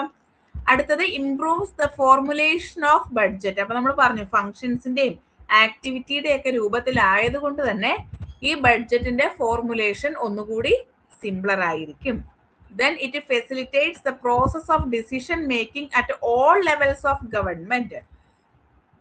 ഒരു ഗവൺമെന്റിന്റെ എല്ലാ ലെവലുകളിലും എന്ത് ചെയ്യാം, ഡിസിഷൻ മേക്കിങ്ങിനുള്ള ഒരു പ്രോസസ്സിംഗ് എളുപ്പമാക്കാൻ പെർഫോമൻസ് ബഡ്ജറ്റിംഗ് സഹായിക്കും. അതുപോലെ തന്നെ മാനേജ്മെന്റിന്റെ അക്കൗണ്ടബിലിറ്റി കൂട്ടുന്നതിന് സഹായിക്കും. ഫിനാൻഷ്യൽ ഓപ്പറേഷൻസ് കൺട്രോൾ ചെയ്യാനുള്ള ഒരു ടൂൾ ആയിട്ട് നമുക്ക് പെർഫോമൻസ് ബഡ്ജറ്റിങ്ങിനെ ഉപയോഗിക്കാം. അതുപോലെ തന്നെ it renders performance audit more purposeful and effective. അതായത് ഓരോ വർഷം കഴിയുമ്പോഴും കൃത്യമായിട്ടുള്ള ഒരു ഓഡിറ്റിംഗ് ഉണ്ടാവുമല്ലോ. ആ ഓഡിറ്റിങ്ങിന്റെ സമയത്ത് കൃത്യമായിട്ട് അത് എത്രമാത്രം സക്സസ്ഫുൾ ആയിട്ട് എൻഫോഴ്സ് ചെയ്യാൻ സാധിച്ചു എന്നുള്ളത് മനസ്സിലാക്കാൻ പറ്റും. ക്ലിയർ ആയോ? അഡ്വാൻറ്റേജസ് ക്ലിയർ ആയോ? പെർഫോമൻസ് ബഡ്ജറ്റിംഗ് ക്ലിയർ ആയോ? അടുത്ത ടൈപ്പിലേക്ക് പോകാം. ഓക്കെ ആണോ?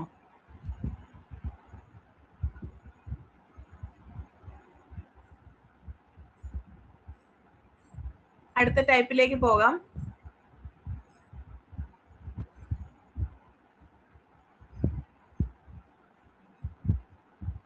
ഓക്കെ, മൂന്നാമത്തേത് പ്രോഗ്രാമിംഗ് ബഡ്ജറ്റ് ആണ് കേട്ടോ. പ്രോഗ്രാമിംഗ് ബഡ്ജറ്റ് അത് നിങ്ങൾ ക്വസ്റ്റ്യൻ വരുന്നത് എങ്ങനെയാണോ അങ്ങനെ ചൂസ് ചെയ്ത് എഴുതിക്കൊള്ളുക. പ്രോഗ്രാം ബഡ്ജറ്റിംഗ് എന്ന് പറയും. ഈ പ്രോഗ്രാം ബഡ്ജറ്റിനെ നമ്മൾ പ്ലാനിംഗ് പ്രോഗ്രാമിംഗ് ബഡ്ജറ്റിംഗ് സിസ്റ്റം എന്നാണ് വിളിക്കുന്നത്. അതായത് ചിലപ്പോൾ ക്വസ്റ്റ്യൻ പേപ്പറിൽ PPBS കാണത്തുള്ളൂ. അപ്പൊ നിങ്ങൾക്ക് ഡൗട്ട് ഉണ്ടാവരുത്. PPBS കൊണ്ട് ഉദ്ദേശിക്കുന്നത് ഇത് ഫുൾ ഫോം ആയിട്ടും ചോദിക്കാം കേട്ടോ. What is the full form of PPBS എന്ന് ചോദിക്കാം. അങ്ങനെ വന്നാൽ എന്താ, പ്ലാനിംഗ് പ്രോഗ്രാമിംഗ് ബഡ്ജറ്റിംഗ് സിസ്റ്റം എന്നുള്ളതാണ്. സോ പ്രോഗ്രാം ബഡ്ജറ്റിങ്ങിനെ നമ്മൾ എങ്ങനെ വിളിക്കുന്നു? പ്ലാനിംഗ് പ്രോഗ്രാമിംഗ് ബഡ്ജറ്റിംഗ് സിസ്റ്റം എന്നും വിളിക്കുന്നു. ഇതിന്റെയും ഒറിജിൻ എവിടെയാണ്? US-ലാണ്. പക്ഷെ 1971 USA ഇത് വേണ്ടാന്ന് വെച്ചു. ഈ ടൈപ്പ് ഓഫ് ബഡ്ജറ്റിംഗ് വേണ്ട എന്ന് വെച്ചു. അങ്ങനെ അബാൻഡൻ ചെയ്തു 1971. ഇവിടെ എന്താ ചെയ്യുന്നതെന്ന് വെച്ച് കഴിഞ്ഞാൽ it integrates the planning, programming and budgeting functions. അതായത് ഒരു ഫിനാൻഷ്യൽ ഇയറിലേക്ക് വേണ്ടിയിട്ടുള്ള പ്ലാനിങ്ങും പ്രോഗ്രാമിങ്ങും ബഡ്ജറ്റിങ്ങും ഒരുപോലെ ചെയ്യുന്നതിനെയാണ് പ്രോഗ്രാം ബഡ്ജറ്റിംഗ് എന്ന് പറയുന്നത്. ഇത് മൂന്നും കൂടെ ഉൾക്കൊള്ളിച്ചുകൊണ്ടായിരിക്കും ബഡ്ജറ്റ് അവതരിപ്പിക്കുന്നത്. ക്ലിയർ ആയോ? അത് വലിയ കാര്യമായിട്ട് പഠിക്കാനൊന്നുമില്ല, ജസ്റ്റ് ഈ പേര് ഓർത്ത് വെക്കുക. PPBS എന്നറിയപ്പെടുന്നത് പ്രോഗ്രാം ബഡ്ജറ്റിംഗ് ആണ്. USA ഒറിജിൻ ചെയ്തത്. 1971 ഇത് അബാൻഡൻ ചെയ്തു. ഇത് പ്ലാനിങ്ങും പ്രോഗ്രാമിങ്ങും ബഡ്ജറ്റിങ്ങും എല്ലാ ഫങ്ഷൻസും കൂടി ഇന്റഗ്രേറ്റ് ചെയ്തുകൊണ്ടാണ് പ്രവർത്തിക്കുന്നത് എന്നതുകൂടി ഓർത്ത് വെക്കുക. ഓക്കെ, ക്ലിയർ ആണല്ലോ? അടുത്തതും വളരെ ഇമ്പോർട്ടന്റ് ആയിട്ടുള്ള ഒരു ബഡ്ജറ്റിംഗ് സിസ്റ്റം ആണ് സീറോ ബേസ്ഡ് ബഡ്ജറ്റിംഗ്, ZBB എന്ന് പറയും. ഇതും ഒരു ഇമ്പോർട്ടന്റ് ആയിട്ടുള്ള ബഡ്ജറ്റിംഗ് സിസ്റ്റം ആണ്. ഇതിന്റെ എമർജൻസ് എവിടെയാണ്? US അല്ലെ. അപ്പം it is developed in USA.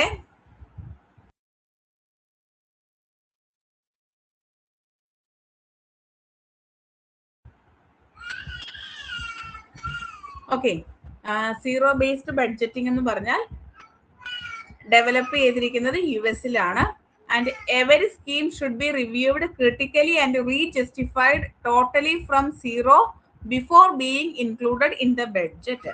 അത്രേ ഉള്ളൂ. ഒരു ഫിനാൻഷ്യൽ ഇയറിൽ ചിലപ്പോൾ അതിനൊരു ഫണ്ടൊക്കെ അനുവദിച്ചിട്ടുണ്ടാകും. ഇല്ല, കഴിഞ്ഞ ലാസ്റ്റ് ഫിനാൻഷ്യൽ ഇയറിൽ ബഡ്ജറ്റ് നടക്കുന്ന സമയത്ത് ഒരു ഐറ്റത്തിന് ഒരു ഫണ്ട് അനുവദിച്ചെന്ന് വിചാരിക്കുക. എന്നാൽ അത് കംപ്ലീറ്റ് ആയിട്ട് യൂസ് ചെയ്തില്ല, ഇല്ലെങ്കിൽ അത് ഉപയോഗിച്ചെങ്കിലും അടുത്ത ബഡ്ജറ്റ് വരുന്ന സമയത്ത് ഇത് സീറോയിൽ നിന്നായിരിക്കും സ്റ്റാർട്ട് ചെയ്യുന്നത്. വിച്ച് മീൻസ് അതിന് അങ്ങനെ ഒരു ഫണ്ട് നൽകിയതായിട്ട് ഇൻക്ലൂഡ് ചെയ്യാത്ത രീതിയിലായിരിക്കും എന്ത് ചെയ്യുന്നത്, അടുത്ത ബഡ്ജറ്റ് അവതരിപ്പിക്കുന്നത്. ഇപ്പം നമ്മുടെയൊക്കെ ഇവിടെ ആണെങ്കിൽ 5 വർഷത്തേക്കാണല്ലോ ഒരു സെഷൻ ഉണ്ടാവുക, ഇല്ലെങ്കിൽ ഒരു മന്ത്രിസഭ ഉണ്ടാവുക അല്ലെ. ആ മന്ത്രിസഭയിൽ ഇപ്പം ലാസ്റ്റ് ഇയറിൽ ഒരു സ്ഥലത്തേക്ക് കുറച്ച് ഫണ്ട് അനുവദിച്ചു. അങ്ങനെയാണെങ്കിൽ നെക്സ്റ്റ് ഇയറിലേക്ക് വരുമ്പം അതിനെ ഒന്ന് മാറ്റി നിർത്തി ഫണ്ട് അനുവദിക്കാത്ത സ്ഥലത്തേക്കായിരിക്കുമല്ലോ കൂടുതലായിട്ടും ഫണ്ട് അനുവദിക്കാൻ നോക്കുക അല്ലെ. അങ്ങനെയല്ലേ നമ്മളുടെയൊക്കെ ഇവിടെ ചെയ്യുന്നത് അല്ലെ? അങ്ങനെയല്ലേ? ആ ഒരു രീതിയിലല്ലേ പോകുന്നത്. 5 വർഷം കൊണ്ട് ഓൾമോസ്റ്റ് എല്ലാ ഏരിയയും കവർ ചെയ്യുന്ന രീതിയിൽ ബഡ്ജറ്റ് അനുവദിച്ചു കൊടുക്കുക. അങ്ങനെയല്ലേ നമ്മളിപ്പോ ഇവിടെ ചെയ്യുന്നത്.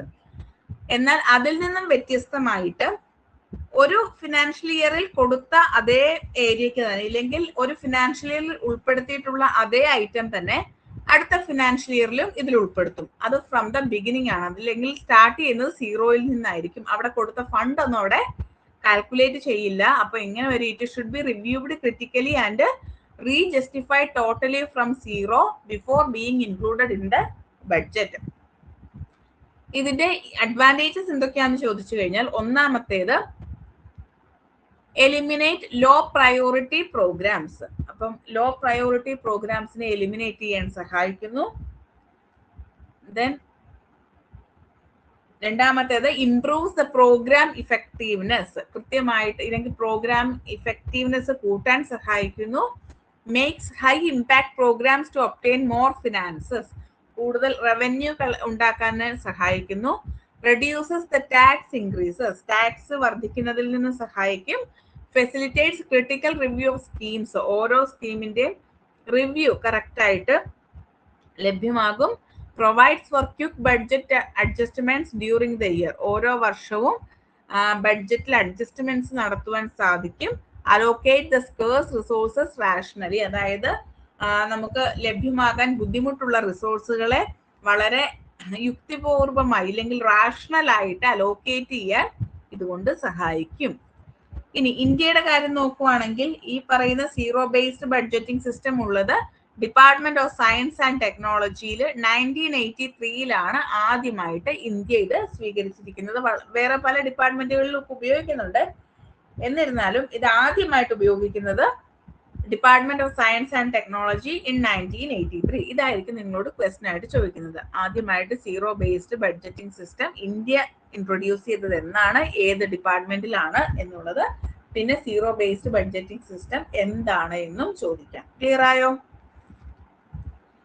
ഈ പറയുന്ന different type of budgeting system എല്ലാം ഡെഫിനിഷൻ തന്നിട്ട് ഇത് ഏത് ബഡ്ജറ്റിംഗ് സിസ്റ്റം ആണ് എന്നുള്ള രീതിയിലും ചോദിക്കാം കേട്ടോ. സോ അങ്ങനെ നോക്കി വെച്ചേക്കുക, കീവേഡ്സ് ഉപയോഗിച്ച് പഠിച്ചു വെക്കുക. അടുത്തത് സൺസെറ്റ് ലെജിസ്ലേഷൻ എന്ന് പറയും.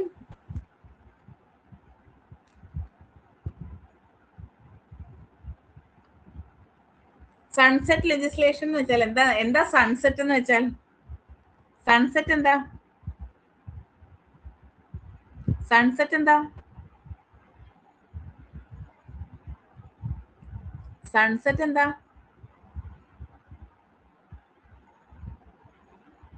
സൂര്യാസ്തമയം നമ്മൾ പറയും അല്ലേ? അപ്പൊ അതുപോലെ തന്നെ ആയിരിക്കല്ലേ, സൂര്യൻ എന്താണെങ്കിലും ഉദിച്ചിട്ടുണ്ടെങ്കിൽ ഒരു പർട്ടിക്കുലർ ടൈമിൽ എന്ത് ചെയ്യും? അസ്തമിക്കും അല്ലേ? ഈ ബഡ്ജറ്റിംഗ് സിസ്റ്റവും അങ്ങനെ തന്നെയാണ്. അതായത് ഇപ്പം ഒരു ബഡ്ജറ്റിംഗ് സംവിധാനത്തിൽ അല്ലെങ്കിൽ ആ ബഡ്ജറ്റിംഗ് സിസ്റ്റത്തില് കുറച്ച് പ്രോഗ്രാംസിന് വേണ്ടിയിട്ട് അല്ലെങ്കിൽ പോളിസീസിന് വേണ്ടിയിട്ട് ഫണ്ട് അനുവദിക്കുന്നു എന്ന് വിചാരിക്കുക. എന്നാൽ കറക്റ്റ് ആയിട്ടുള്ള സമയത്ത് അതിനത്രയും ആവശ്യമില്ല, അല്ലെങ്കിൽ ആ ഫണ്ട് കൊണ്ട് അത് നിലനിൽക്കേണ്ട കാര്യമില്ല, അതിന് ലെസ് ഇമ്പോർട്ടൻസേ ഉള്ളൂ എന്ന് മനസ്സിലാക്കുകയാണെങ്കിൽ അത്തരത്തിലുള്ള അൺഡിസൈഡ് ആയിട്ടുള്ള, ഔട്ട്ഡേറ്റഡ് ആയിട്ടുള്ള, ഇറലവന്റ് ആയിട്ടുള്ള പ്രോഗ്രാംസിനെ എലിമിനേറ്റ് ചെയ്യാൻ സഹായിക്കുന്ന ടൈപ്പ് ഓഫ് ബഡ്ജറ്റിംഗ് സിസ്റ്റമാണ് സൺസെറ്റ് ലെജിസ്ലേഷൻ എന്ന് പറയുന്നത്. It is the formal process of policy review for eliminating the undesired, outdated, redundant and irrelevant programs. And it is achieved by placing time limits on government programs in the legislative enactments. അതായത് ഒരു budget introduce ചെയ്യുമ്പോൾ തന്നെ പറയും ഇത് ഇത്ര ടൈമിനുള്ളിൽ achieve ചെയ്യണം, ഇല്ലെങ്കിൽ ഇത്ര സമയത്തിനുള്ളിൽ നടപ്പിലാക്കി എടുത്തിരിക്കണം എന്ന് പറഞ്ഞുകൊണ്ടായിരിക്കും ഇത്തരത്തിലുള്ള ബഡ്ജറ്റ് അവതരിപ്പിക്കുന്നതും നൽകുന്നതും. ഫണ്ട് അലോക്കേറ്റ് ചെയ്യുന്നത് ആ ഒരു രീതിയിലായിരിക്കും. സോ ആ ഒരു ഡേറ്റിന് മുന്നിൽ അത് നടപ്പിലാക്കി എടുത്തില്ല എങ്കിൽ എന്ത് സംഭവിക്കും? ഓട്ടോമാറ്റിക് ആയിട്ട് അത് ടെർമിനേറ്റ് ചെയ്യപ്പെടും. ആ ഒരു ഫണ്ട് എങ്ങോട്ട് പോകും? നമ്മുടെ ഇന്ത്യയുടെ ട്രഷറിയിലേക്ക് പോകും. അത്തരത്തിലുള്ള ബഡ്ജറ്റിംഗ് സിസ്റ്റമാണ് സൺസെറ്റ് ലെജിസ്ലേഷൻ എന്നതുകൊണ്ട് ഉദ്ദേശിക്കുന്നത്. ക്ലിയർ ആയോ?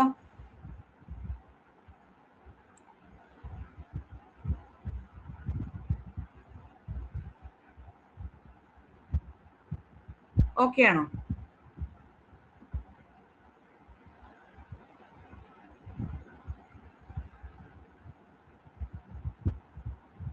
ക്ലിയർ ആയോ?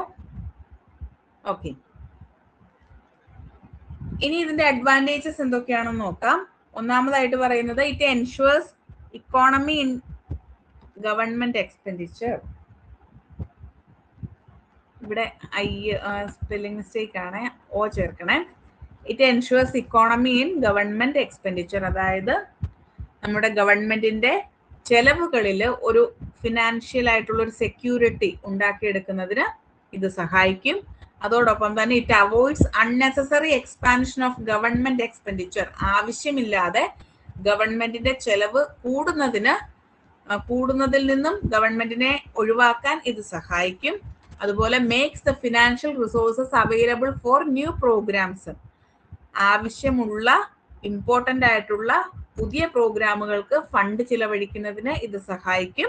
And ensures administrative rationality by facilitating the reallocation of limited funds.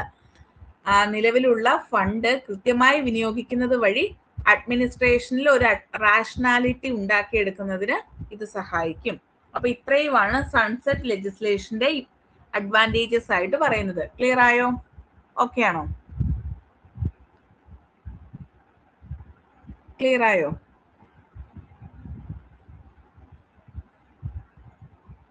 അടുത്ത ടൈപ്പ് ഓഫ് ബഡ്ജറ്റിംഗിലേക്ക് പോകാം. ലാസ്റ്റ് വൺ ആണേ.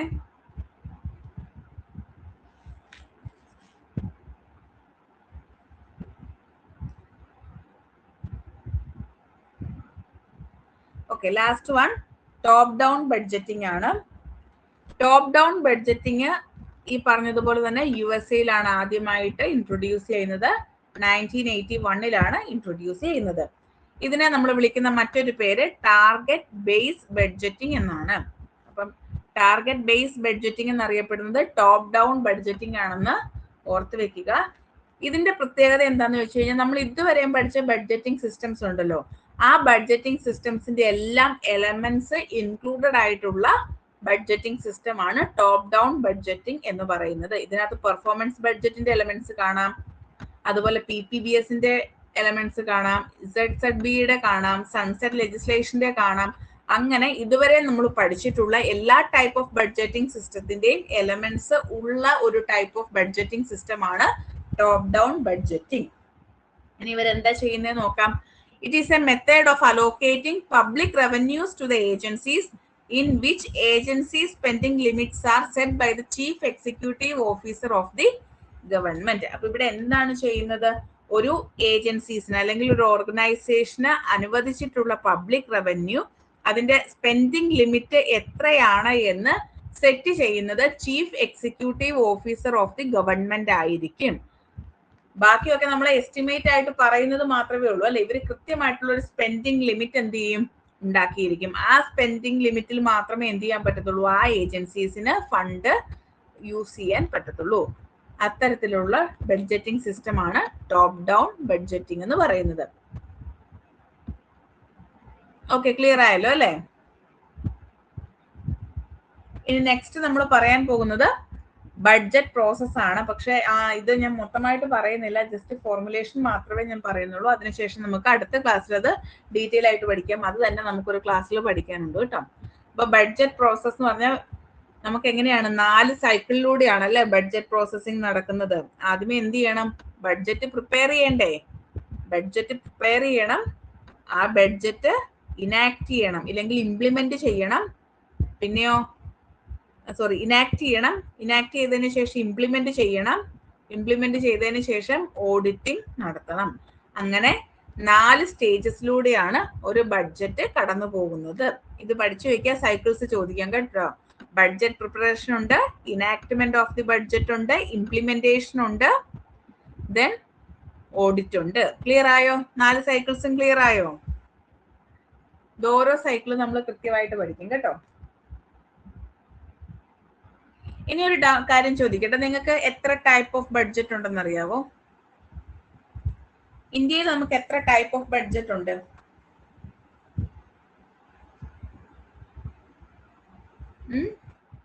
ഇന്ത്യയിൽ എത്ര ടൈപ്പ് ഓഫ് ബഡ്ജറ്റ് ഉണ്ട്?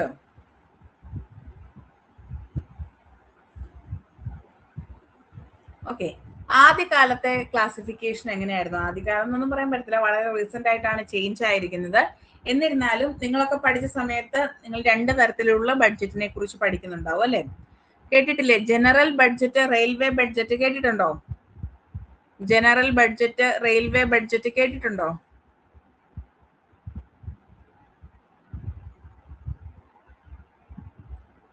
കേട്ടിട്ടുണ്ടോ? എന്താ ജനറൽ ബഡ്ജറ്റ് എന്ന് വെച്ചാല്? ജനറൽ ബഡ്ജറ്റ് എന്ന് വെച്ചാൽ എന്താ?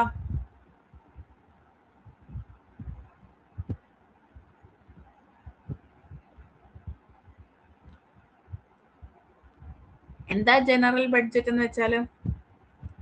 ഞാൻ പറയുന്നത് കേൾക്കാലോ അല്ലെ?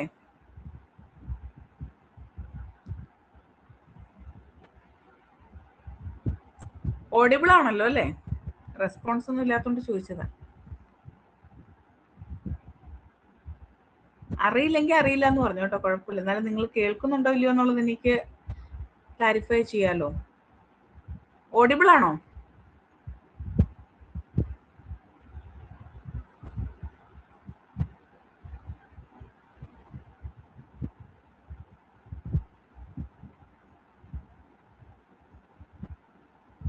ഓക്കെ, നമ്മള് ആദ്യ കാലഘട്ടത്തില് ഒരു 2017 വരെ നമ്മൾ ബഡ്ജറ്റിനെ 2 ടൈപ്പ് ഓഫ് ബഡ്ജറ്റ് ആയിട്ടായിരുന്നു ഡിവൈഡ് ചെയ്തിരുന്നത്. ഒന്ന് ജനറൽ ബഡ്ജറ്റ് എന്നും രണ്ടാമത്തേത് റെയിൽവേ ബഡ്ജറ്റ് എന്നും. ഇതിൽ ജനറൽ ബഡ്ജറ്റ് എന്ന് പറഞ്ഞു കഴിഞ്ഞാൽ നമ്മുടെ ഗവൺമെന്റ് ഓഫ് ഇന്ത്യയുടെ അണ്ടറിൽ വരുന്ന എല്ലാ മിനിസ്ട്രീസിന്റെയും കൂടെ റെസിപ്റ്റ് ആൻഡ് എക്സ്പെൻഡിച്ചറിനെയാണ് അല്ലെങ്കിൽ എസ്റ്റിമേറ്റ് ആൻഡ് എക്സ്പെൻഡിച്ചറിനെയാണ് ജനറൽ ബഡ്ജറ്റ് എന്ന് പറയുന്നത്. ഇവിടെ ഒരൊറ്റ കണ്ടീഷനേ ഉള്ളൂ, എക്സെപ്റ്റ് റെയിൽവേസ്. അപ്പം ഈ ഇന്ത്യൻ ഗവൺമെന്റിന്റെ എല്ലാ മിനിസ്ട്രീസിന്റെയും എസ്റ്റിമേറ്റ്, റെസിപ്റ്റും എക്സ്പെൻഡിച്ചറും ഉൾക്കൊള്ളിച്ചിരിക്കുന്ന ബഡ്ജറ്റാണ് ജനറൽ ബഡ്ജറ്റ്. പക്ഷെ അതിനുള്ളിൽ ഏത് ഡിപ്പാർട്ട്മെന്റ് വരില്ല, ഏത് മിനിസ്ട്രി വരില്ല? റെയിൽവേ മിനിസ്ട്രി മാത്രം വരില്ല. റെയിൽവേ മിനിസ്ട്രിക്ക് സെപ്പറേറ്റ് ആയിട്ടുള്ള ഒരു ബഡ്ജറ്റിംഗ് സിസ്റ്റം ഉണ്ട്. അതിനെ നമ്മൾ റെയിൽവേ ബഡ്ജറ്റ് എന്ന് വിളിക്കും. ഈ റെയിൽവേ ബഡ്ജറ്റും ജനറൽ ബഡ്ജറ്റും തമ്മിൽ സെപ്പറേറ്റ് ചെയ്തിട്ടുള്ളത് 1921 ആക്ട് വർത്ത് കമ്മിറ്റിയൊക്കെ അടിസ്ഥാനപ്പെടുത്തിയാണ്. പക്ഷെ അതൊന്നും നിങ്ങൾക്ക് ഇപ്പൊ പഠിക്കണ്ട, കാരണം ഓൾറെഡി അത് ഇല്ലാണ്ടായി പോയല്ലോ. സാധാരണ രീതിയിൽ ചോദിച്ചു കാണുന്നില്ല. എന്നാലും നേരത്തെ 2 ടൈപ്സ് ഉണ്ടെന്ന് ഒന്ന് ഓർത്ത് വെച്ചേക്കുക. 2017 റെയിൽവേ ബഡ്ജറ്റും ജനറൽ ബഡ്ജറ്റും കൂടെ മെർജ് ചെയ്ത് ഒരൊറ്റ ബഡ്ജറ്റിംഗ് സിസ്റ്റം ആക്കി മാറ്റിയത്. ക്ലിയർ ആയോ? ആ ഒരു വർഷം ഒന്ന് ഓർത്ത് വെച്ചേക്ക്. ജനറൽ ബഡ്ജറ്റും റെയിൽവേ ബഡ്ജറ്റും മെർജ് ചെയ്ത വർഷം 2017 ആണ് എന്നുള്ളതൊന്ന് ഓർത്ത് വെച്ചേക്കണേ. ക്ലിയർ ആയോ? ഓക്കെ, ഇനി നമ്മൾ പറയുന്നത് ഫോർമുലേഷൻ ഓഫ് ബഡ്ജറ്റ് ആണ്. ഇതൂടെ പറഞ്ഞു ഞാൻ നിർത്തും കേട്ടോ. ഫോർമുലേഷൻ ഓഫ് ബഡ്ജറ്റ് എന്ന് പറഞ്ഞു കഴിഞ്ഞാൽ ഒരു ഫിനാൻഷ്യൽ ഇയറിലേക്ക് നമ്മൾ പ്രിപ്പയർ ചെയ്യുന്ന ബഡ്ജറ്റിനെയാണ്, അല്ലെങ്കിൽ ബഡ്ജറ്റ് എസ്റ്റിമേറ്റിനെയാണ് ബഡ്ജറ്റ് അല്ലെങ്കിൽ ഫോർമുലേഷൻ ഓഫ് ബഡ്ജറ്റ് എന്ന് പറയുന്നത്. നമ്മുടെ ഫിനാൻഷ്യൽ ഇയർ എന്ന് പറയുന്നത് April 1 തൊട്ട് 31 March വരെയാണ്. ഇത് പഠിച്ചു വെക്കുക. ഇന്ത്യൻ കോൺസ്റ്റിറ്റ്യൂഷനിൽ ബഡ്ജറ്റിനെ കുറിച്ച് പറഞ്ഞിട്ടുള്ള ആർട്ടിക്കിൾ 112 ആണ്. നിങ്ങൾ ഇത് ഇന്ത്യൻ കോൺസ്റ്റിറ്റ്യൂഷനിൽ പഠിക്കും. എന്നിരുന്നാലും ഇത് പബ്ലിക് അഡ്മിനിസ്ട്രേഷന്റെ അണ്ടറിൽ വരുന്നത് കൊണ്ട് ഇവിടെ ആഡ് ചെയ്തതാണ്. ആർട്ടിക്കിൾ 112 ഇന്ത്യൻ കോൺസ്റ്റിറ്റ്യൂഷനിൽ ബഡ്ജറ്റിനെ കുറിച്ച് ഉൾക്കൊള്ളിച്ചിരിക്കുന്ന ഭാഗമുള്ളത്. ഞാൻ ഓൾറെഡി പറഞ്ഞു, നേരത്തെ ഗവൺമെന്റ് ഓഫ് ഇന്ത്യക്ക് 2 ബഡ്ജറ്റ് ഉണ്ടായിരുന്നു, ജനറൽ ബഡ്ജറ്റും റെയിൽവേ ബഡ്ജറ്റും. ഇപ്പൊ അതെങ്ങനെയാണെന്ന് നോക്കാം. ഇപ്പൊ നമ്മുടെ ഇന്ത്യൻ ഗവൺമെന്റിന്റെ ബഡ്ജറ്റുകൾ 2 ആയിട്ട് തന്നെയാണ് പറയുന്നത്. ഒന്ന് റവന്യൂ ബഡ്ജറ്റ് എന്നും രണ്ടാമത്തേത് ക്യാപിറ്റൽ ബഡ്ജറ്റ് എന്നുമാണ്. ഇത് നമ്മൾ ഓൾറെഡി പറഞ്ഞു അല്ലെ. അതായത് ഗവൺമെന്റിന് ചെലവാകുന്നത് ഒരു ബഡ്ജറ്റ് ആയിട്ടും ഇൻവെസ്റ്റ് ചെയ്യുന്നത് വേറൊരു ബഡ്ജറ്റുമായിട്ടാണ് ഇപ്പൊ പറയുന്നത്. സോ ഗവൺമെന്റിന് 2 ബഡ്ജറ്റുകളാണ് ഉള്ളത്, റവന്യൂ ബഡ്ജറ്റ്, ക്യാപിറ്റൽ ബഡ്ജറ്റ്. ഇത് റവന്യൂ ബഡ്ജറ്റിനകത്ത് വരുന്നത് എന്താ? റവന്യൂ റിസീപ്റ്റ്സും റവന്യൂ എക്സ്പെൻഡിച്ചറും വരും. ക്യാപിറ്റൽ ബഡ്ജറ്റിനകത്ത് വരുന്നത് ക്യാപിറ്റൽ റിസീപ്റ്റ്സും ക്യാപിറ്റൽ എക്സ്പെൻഡിച്ചറുമാണ്. ഇനി ഈ റവന്യൂ റിസീപ്റ്റ്സിനെ നമുക്ക് 2 ആയിട്ട് ഡിവൈഡ് ചെയ്യാം. ടാക്സ് റവന്യൂസ്ന്നും നോൺ ടാക്സ് റവന്യൂസ്ന്നും. ടാക്സ് റവന്യൂസ് നമുക്ക് ഡയറക്റ്റ് ടാക്സും ഉണ്ട്, ഇൻഡയറക്റ്റ് ടാക്സും ഉണ്ട്. ഡയറക്റ്റ് ടാക്സിന് എക്സാമ്പിൾ പറയാവോ? നമ്മൾ ഏതാ ഡയറക്റ്റ് ടാക്സ് അടയ്ക്കുന്നത്? ഡയറക്റ്റ് ടാക്സ് നമ്മൾ ഏതാ അടയ്ക്കുന്നത്? ഏതെങ്കിലും ഒരു എക്സാമ്പിൾ പറയാവോ? ഇതൊന്നും നിങ്ങൾക്ക് ചോദിക്കാൻ ചാൻസ് ഇല്ല. ഇനി GST, ഇൻകം ടാക്സ് ആണ്, ഡയറക്റ്റ് ടാക്സ് ആണ് അല്ലെ. ബിൽഡിംഗ് ടാക്സ് ഉണ്ട്. അതല്ലാതെ ഇൻഡയറക്റ്റ് ടാക്സ് ആണെങ്കിലോ?